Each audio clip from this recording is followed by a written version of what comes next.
From Fit with Liz, and today I'm going to be addressing the huge question I've been getting multiple messages about to be able to answer and do a live on, and that question is, why do I suggest my clients to eliminate dairy from their diet? Now, I hesitate to use the word eliminate because I'm going to be real with you guys.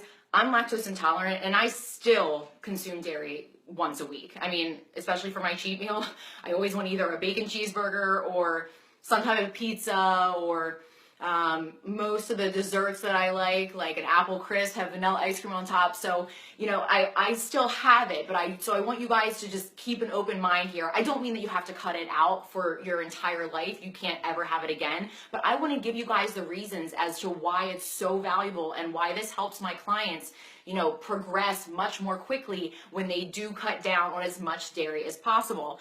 So what I wanted to do is make sure that you guys fully realize that, first of all, just because you're not considered lactose intolerant doesn't mean that you are not intolerant to milk. So, hey Patty, thanks for joining.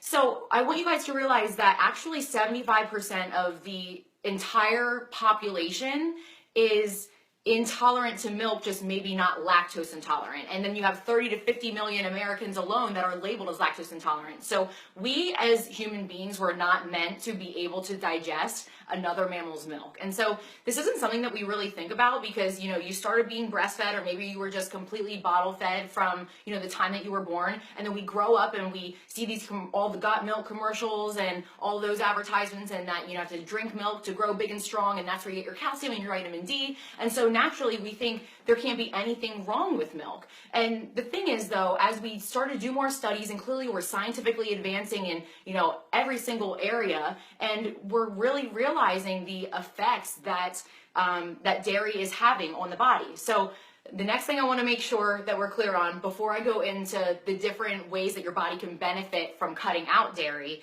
is that eggs are not dairy. So I just want to make that clear because I talk to many people that have to either think twice or totally think that eggs are actually a dairy product. So when I actually went to go make this announcement today that I was going to do my Facebook Live, and I went on Google and I typed in dairy products and I pulled up the images, I actually was surprised by how many of the images included eggs in there. I couldn't even use them, so I just ended up using a picture of a cow for today.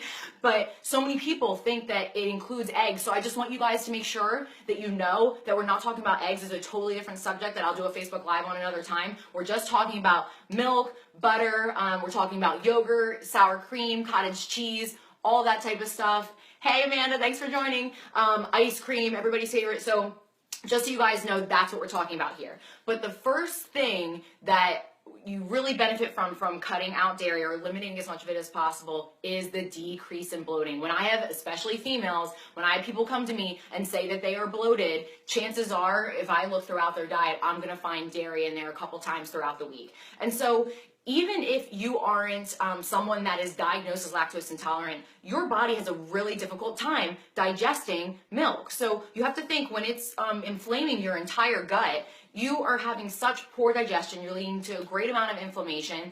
It's going to snowball into some of the other effects that I'm going to talk about in a couple of minutes. But when it comes to trying to be able to digest all the other healthy foods that you're eating, your different macronutrients, your carbs, your fats, your proteins, your micronutrients, those vitamins you take, any supplements that you have, if your gut's inflamed, I mean, your body's not worrying about digesting the rest of the stuff that's in there because the milk's making it so inflamed. So you're really defeating the purpose of every other nutrient that you're taking in.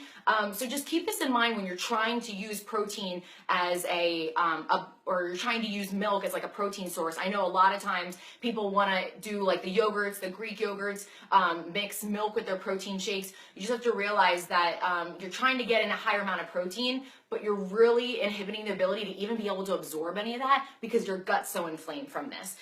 So that kind of goes into the next thing I was going to be talking about is your respiratory health. So if you guys ever had a cold before, a lot of times you'll hear a doctor say, you want to try and stay away from milk products because it's going to thicken your mucus. I know nobody likes talking about it, but let's be real, we all have it. So that's why they say that, because it thickens your mucus. So anyone dealing with asthma or allergies, you're making your situation a lot worse. So just try and stay clear from that. Limit it to 1 day a week.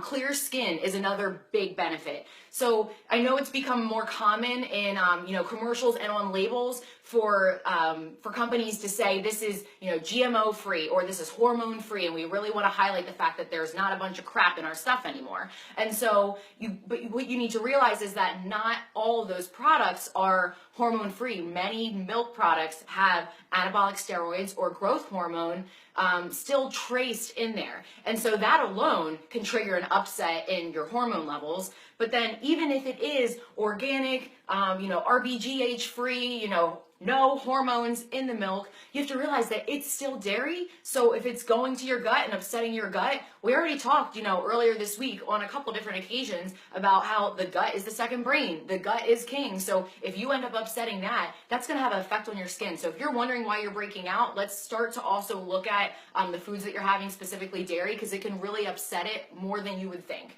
And then the last thing I really wanted to emphasize with the benefits of taking dairy out is the fact that you're reducing the oxidative stress within your body. And so what many people don't realize is that milk is the primary source for a sugar that's called D-galactose. And so D-galactose, as they've done multiple studies on it, they've found that this actually induces changes within the body that lead to the decreased immune system, leads to neurodegeneration, leads to inflammation, and overall increases the oxidative stress or cellular stress within your body. So overall, do you see kind of yeah, Patty, this is absolutely amazing, because you see a pattern here that you're just causing your body a lot of stress. I mean, I understand that we kind of grew up with the mindset that milk was a great source, but go heels, Christy. I know you love when I wear my Carolina stuff. Yeah, I didn't get a chance to shower after I had my workout today. But yeah, so when you see that there's a clear indication of all the side effects, the gas, the bloating, the diarrhea, the fatigue that come along with dairy, some people are more sensitive than others, but guys, either way, we are not meant to be able to digest it. So then people are like, okay, well then where else am I supposed to get my protein, or how am I supposed to get my calcium? When I actually did a live earlier this week, and I was talking about how some of your supplements could be made out of soap scum or shower scum, we talked about calcium a little bit, the different types of calcium. So you would want to make sure that if you do start supplementing with calcium, that you're also using the right type of calcium to supplement with. So you might want to go back and look at that video to be able to get the best idea about how to choose to do that. And then of course, you know, you want to make sure that you use like an almond milk or a coconut milk or cashew milk for a replacement for your milk. So there's so many different kinds out there. If you guys want some suggestions as far as the brands and whatnot that I use, I can post them below. If you guys have any suggestions for other followers here, feel free to post them. But another thing you want to keep in mind is that if you are going to look for some dairy-free products that are supposed to like replace cheese and yogurt, specifically cheese, you have to really be careful with how much sodium is in them, because there ends up being a lot more processed stuff in there than you realize, and cheese itself is already processed. But just keep an eye on the labels, that just because it's dairy-free doesn't mean it's much better for you. Just like gluten-free, something doesn't necessarily mean it's healthy for you.